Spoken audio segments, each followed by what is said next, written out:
सभा की रानीवाड़ा की इस विराट सभा की अध्यक्षता कर रहे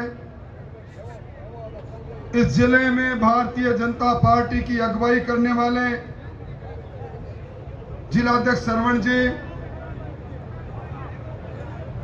अभी अभी जिनकी अपनी ही भाषा के अंदर जिनका ओजस्वी भाषण आपने सुना, हिंदुस्तान की सबसे बड़ी पंचायत में आपके इस जिले का नेतृत्व करने वाले यहाँ के लोक लाडले सांसद भाई देव जी इस विधानसभा से कई बार राजस्थान की विधानसभा में मेरे साथ रहे और आपके हक हकूक के लिए उस राजस्थान की सबसे बड़ी पंचायत में मुखर आवाज करके आपकी दर्द का उद्धार करने वाले, जिनके स्नेह भरे आमंत्रण पर आप इतनी संख्या में आए हैं, भाई नारायण सिंह जी देवल साहब, इस यात्रा के संयोजक और पार्टी के वरिष्ठ नेता राजेंद्र जी गहलोत साहब, यहाँ के संगठन के सक्रिय प्रभारी महेंद्र जी, पार्टी के महामंत्री भाई जगवीर जी, प्रदेश मंत्री भाई महेंद्र जी, संवल राम जी, जिला प्रमुख राजेश जी, पूर्व राज्य मंत्री भूपेंद्र जी,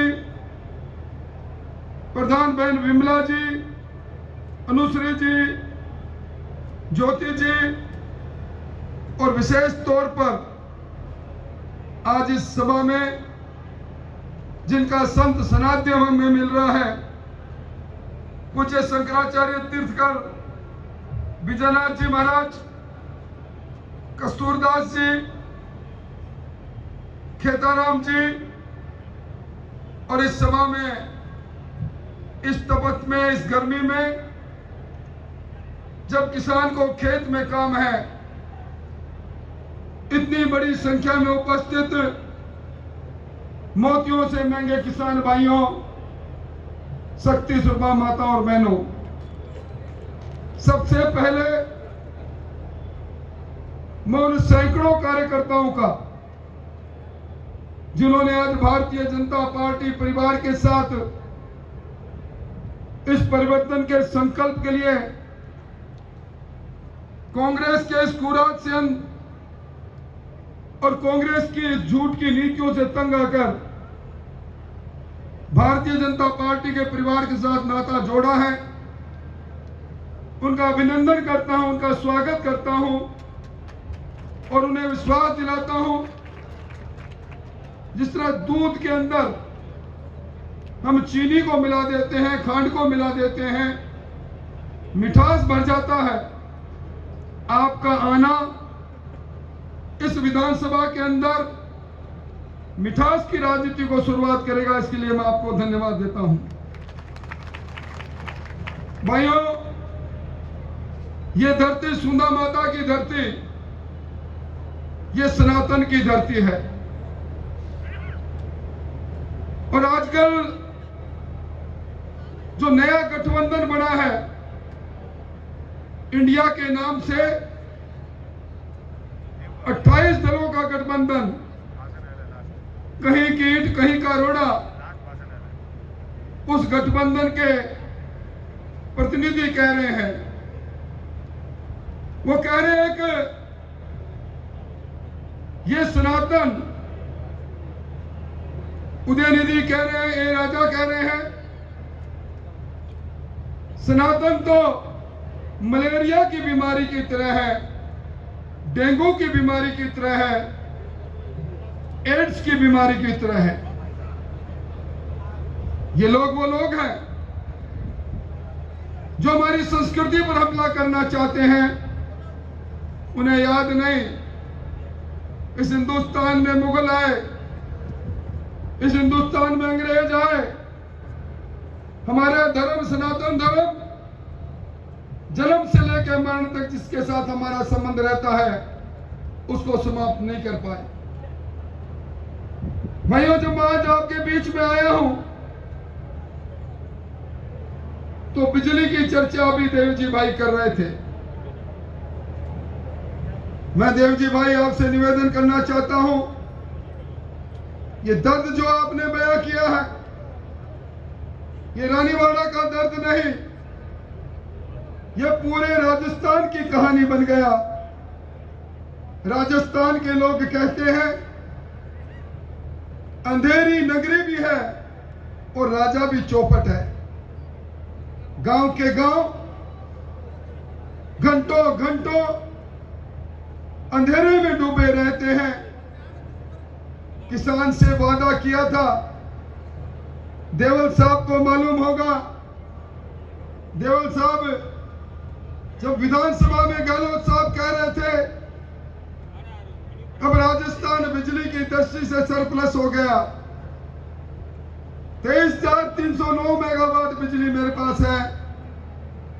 अब वो दिन चले गए जब राजस्थान के अंदर रात में किसान को बिजली के लिए अपनी सिंचाई करने के लिए जाना पड़ता था।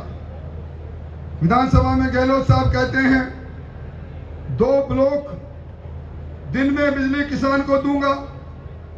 विधानसभा में कहते हैं कि मैं 100 यूनिट बिजली की मुफ्त कर दूंगा।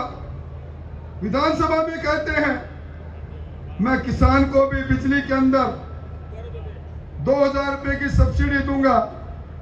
आज हालात क्या है भाइयों? मंत्रिमंडल बनता है, एक मंत्री बोलता है तो पूरी सरकार बोलती है। मैंने पहली बार जीवन में देखा है, मैं 7वीं बार लगातार विधानसभा में हूं, सरकारों का हिस्सा भी रहा हूं और प्रतिपक्ष में भी बैठा हूं। मैंने कभी नहीं सुना सरकार का कोई मंत्री कहे कि मेरे निर्वाचन क्षेत्र में, मेरे चुनाव के क्षेत्र में और पूरे राजस्थान में बिजली नहीं है, किसान के ट्रांसफार्मर भूखे हुए हैं, किसान को जो वादा किया था वो कनेक्शन कृषि के मिल नहीं रहे हैं। सुधारो मुख्यमंत्री जी, नहीं तो मैं धरने पर बैठता हूं। या शोक चांदना धरना देते हैं। ये घटना पहले कभी नहीं सुनी, ये राजस्थान के अंदर ये नजारा भी नहीं सुना कि राजस्थान के अंदर मंत्रिमंडल का कोई सदस्य खड़ा होकर कहे हमारी सरकार वरिष्ठ है। गृह रक्षा राज्य मंत्री राजेंद्र गुड़ा बोले हमारी सरकार में 50% कमीशन मंत्रियों को चाहिए। वो यह भी बोले कि इस सरकार के अंदर बहन बेटी सुरक्षित नहीं है। और जब वो ये बोले, दूसरे दिन उन्हें बर्खास्त किया गया और तीसरे दिन वो लाल डायरी लेकर सदन में आ गए, विधानसभा में आ गए। उन्होंने कहा इस लाल डायरी में काले अक्षरों से राजस्थान के मंत्री ने अपनी बात को लिखा, हां मैंने पैसे लिए हैं। ये लाल डायरी जब मंत्री पर ईडी का छापा पड़ा तो मैं उठाकर लाया था। मैं क्या बताना चाहता हूं, मुख्यमंत्री जी ने कितने 100 करोड़ रुपए खर्च करके अपने उस बेटे को, जिस बेटे को जोधपुर की जनता ने नकार दिया, उसको क्रिकेट एसोसिएशन का अध्यक्ष बनाया। वो लाल डायरी रखते हैं, जिस तरह लाल कपड़े को देखकर सांड भड़क उठता है, सरकार भड़क जाती है, सदन की कार्रवाई बंद कर देती है। मैं आपको बड़ी जुम्मेवारी से कहकर जा रहा हूं, ये राजस्थान के अंदर 2 सितंबर को त्रिनेत्र देव के आशीर्वाद से जो ये परिवर्तन संकल्प यात्रा चली है, आज 4 दिशाओं में चल रही है। 4 अश्वमेघ जीत के यज्ञ की यह यात्रा अब राजस्थान में इस कांग्रेस के कुराज का अंत करेगी। और कुराज का अंत इसलिए करेगी, देवजी भाई ने आज आपकी एक कहानी बताई। 15 अगस्त के दिन बेटी का अपहरण करके बलात्कार होता है। जिस दिन नया जिला बनाने की बात होती है, सरकार की सरपरस्ती के अंदर नौजवान की जान ली जाती है। भाइयों, इस सरकार के चलते ना घर में बेटी सुरक्षित है, ना मंदिर में भगवान सुरक्षित है, ना दुकान में व्यापारी सुरक्षित है। आज राजस्थान में जिस वक्त मैं आपसे बात कर रहा हूं, कांग्रेस की बड़ी नेता जो कहती है लड़की हूं तो लड़ सकती हूं, वो प्रियंका जी निवाई के अंदर आज अपनी बात कह रही है। मैं प्रियंका जी को कहना चाहूंगा, ये आप सवाई माधोपुर में शेर और बाघ को देखने तो पधारती हैं, अरे कम से कम दरियावत की उस बेटी के पास तो चली जाती, जिसको अपराधियों ने नग्न करके, निवस्त्र करके पूरे गांव में घुमाया। अरे प्रियंका जी, कोटड़ी के अंदर उस दलित की बेटी जिसको अगवा करके बलात्कार करके जिंदा भट्टी में भोंक दिया। तंदूर कांड, नैना सानी का कांड बरसों पहले सुना था, ये नया कांड। कम से कम आप वहां जाती तो अच्छा लगता। आप खाजूवाला में एक दलित बच्चे के साथ दो पुलिस के कांस्टेबल बलात्कार करके हत्या कर देते, वहां जाती तो अच्छा। अब ये कांग्रेस सरकार, इस सरकार के चलते नाइंसाफी की फहरिस्त बहुत लंबी हो गई। कर्जा माफी के नाम पर, बेरोजगारी भत्ते के नाम पर किसानों और नौजवानों को गुमराह किया गया। आज सरकार का यह कार्यकाल अब अंतिम 1 महीने की ओर है। अगले महीने की 4 तारीख को आचार संहिता लग जाएगी, सरकार का कार्यकाल समाप्त हो जाएगा। और देवजी भाई पटेल जिसकी चिंता कर रहे थे कि कलेक्टर नहीं मिलता, एसपी नहीं मिलते, मैं देवजी भाई को कहकर जा रहा हूं, देवजी भाई, ये लाल डायरी, जिस लाल डायरी से सरकार डरती है, उस लाल डायरी में ऐसे भ्रष्ट लोगों के नाम लिख लेना जिन्होंने किसान को दर्द दिया। ऐसे अफसरों के भी नाम लिख लेना। आपके सिरोही में तो अफसर भी क्या अफसर आए। एक एसपी साहब आए अभिलाषा जी, वो खुद ही शराब की तस्करी में लग गए।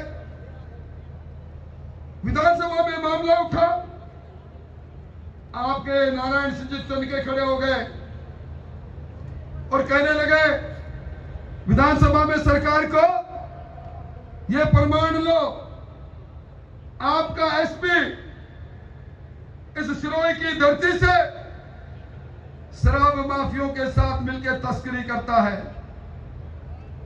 और जब सरकार पर दबाव पड़ा तो उसको गहलोत साहब जहां भेजा, पीटीएस के अंदर भेजा, पुलिस ट्रेनिंग सेंटर में भेजा, जहां हमारे भावी रक्षक कांस्टेबल तैयार होते हैं। ये ऐसी सरकार, जिस सरकार के चलते नौकरियां बिकती चली गई। भीनमाल के एक गांव के अंदर एक ही समुदाय के 34 लोग एक साथ सब इंस्पेक्टर बन जाते हैं। और हमारे अशोक गहलोत जी के बाद कांग्रेस के दूसरे सबसे बड़े नेता, जिनको नाथी के बाड़े के रूप में पूरा राजस्थान जानता है, डोटासरा जी के परिवार के बेटा, बेटे की बहू, बेटे की साली और साली का भाई, चारों के चारों आरएस बन जाते हैं। चारों के साक्षात्कार में सबसे ज्यादा नंबर आते हैं। ये नौकरी की लूट, फिर लूट करने के लिए आरपीएससी में बाबूलाल कटारा को नामजद अशोक गहलोत करते हैं। Babulal Katara teacher grade second के पेपर को बेचते पकड़ा जाता है। ये दूध को बिल्ली की रखवाली, 16 पेपर लीक होते हैं, उसके अंदर 1 करोड़ 26